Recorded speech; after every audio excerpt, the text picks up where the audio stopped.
Vocational Service Award is presented annually by Rotary clubs across the globe during October. It goes each year to someone in the community who has exemplified outstanding professional achievement while maintaining very high ethical standards. The profession which is honored need not mirror only those pursued by Rotarians. It must reflect an acknowledgement of the worthiness of all useful occupations, especially when those vocational talents contribute in some way toward solving the problems of society and or toward meeting the needs of the community. The professional to whom the Rotary Club of St. Andrew North has chosen to present the award in 2009 honors each of these tenets. Brigitte Foster-Hylton has approached her preparation for achieving excellence in her chosen profession for athletics with almost religious fervor. She acknowledged, first of all, that she had been blessed with the ability to run fast, and she exemplified an athlete who had the right muscular development and genetic build for a sprinter. However, she also recognized that she could apply her ability to focus and her enviable work ethic toward becoming a very special type of sprinter, one who could excel in an area which also demands technical capability and in which there is no margin for error. The sprint hurdles, some might say, was invented for Brigitte Foster-Hylton.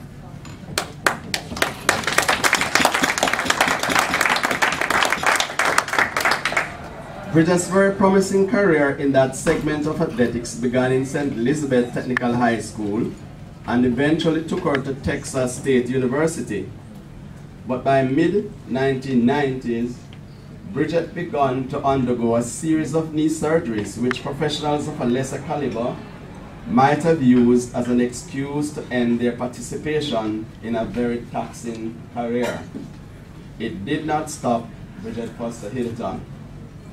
As one sports writer put it, she preserved and sought out and eventually found the coach she needed in Stephen Francis.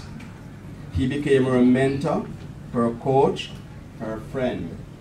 That friendship was what got her back into competing in 2009 when, after failing to win a medal at the Beijing Olympics in China in 2008, Brigitte announced her retirement. Another injury had once again frustrated her efforts to prove that she could be the best in the world. Those frustrations had a long time in the making and climaxed perhaps in the loss of her shoe contract in 2008. This following Brigitte's failure to win any medals at major meets which took place between 2006 and 2008. That would have been a hard blow for a professional athlete who demanded more of herself than anyone else could and who, under the guidance of Coach Francis, had often listed among potential winners of the 100-meter hurdles at major championships. Brigitte had gone into the 2003 World Championships in Paris as one of the favorites who could have clinched the world title. But even with the stumbled removal of one of her arch rivals from the USA, Brigitte was relegated to the silver position by a fast-finishing Canadian hurdler. In 2005 in Helsinki, Brigitte took the bronze. And although all those medals proclaim her to be among the best in the world, they were not the color that Brigitte Foster-Hylton wanted and did not, to her mind, reflect the standard of excellence that she set for herself. It might have seemed logical to some that she should hang up her spikes after she ended without a medal at the Beijing Olympic Games.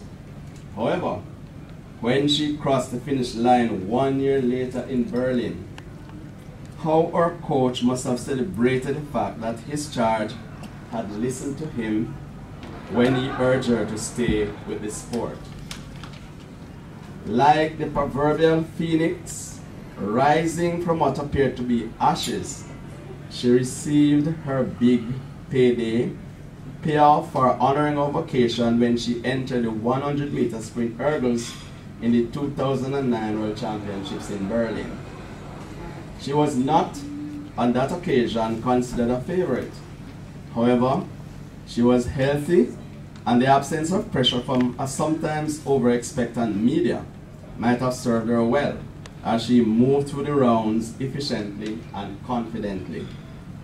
As Brigitte tells it, I was expecting a close race because of what had been happening on the circuit. So I just focused on me and on running, and the best race I could run. I didn't want any regrets at the end of the race. There weren't any. Exactly 12.51 seconds after she took off at the sound of the starter's gun, Brigitte Foster-Hylton had achieved a lifelong dream. She was champion of the world in the 100 meters sprint hurdles.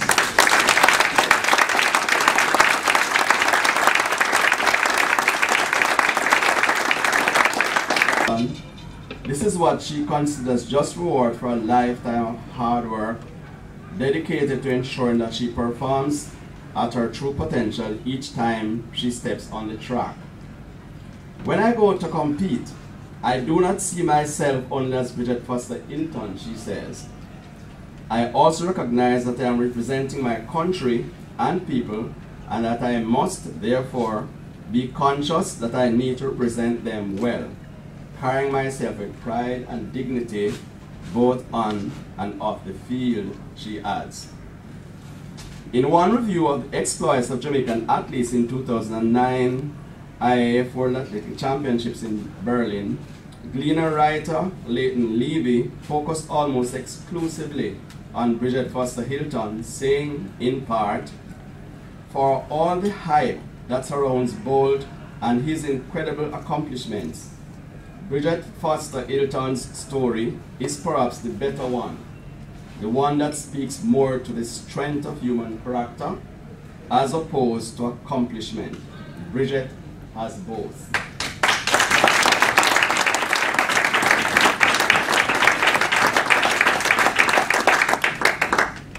Indeed, since that momentous day when she claimed the title of world champion on Tuesday, August 18, 2009, Brigitte Foster-Hylton has not lost a race in the 100-meter sprint hurdles.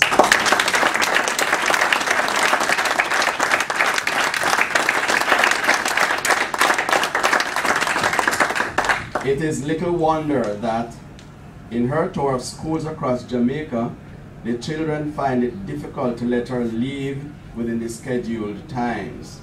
She has become a true inspiration to many of their numbers, underscoring for them the importance of setting their goals high and of never giving up in the quest to achieve at the very best. As Kevin Young wrote in a letter to the editor of the Gleaner, the technical execution of her race and the pure joy of her laughter on learning of her win mirrors a nation beaming with pride and self-confidence. The Rotary Club of St. Andrew North is pleased to honor Brigitte Foster-Hylton for her dedication to her vocation, for the attention she pays to achieving at optimal levels with grace and dignity, and for the manner in which she is serving as an inspiration to young Jamaicans so that they, too, can be propelled towards scaling heights they might not otherwise have thought possible. Ladies and gentlemen,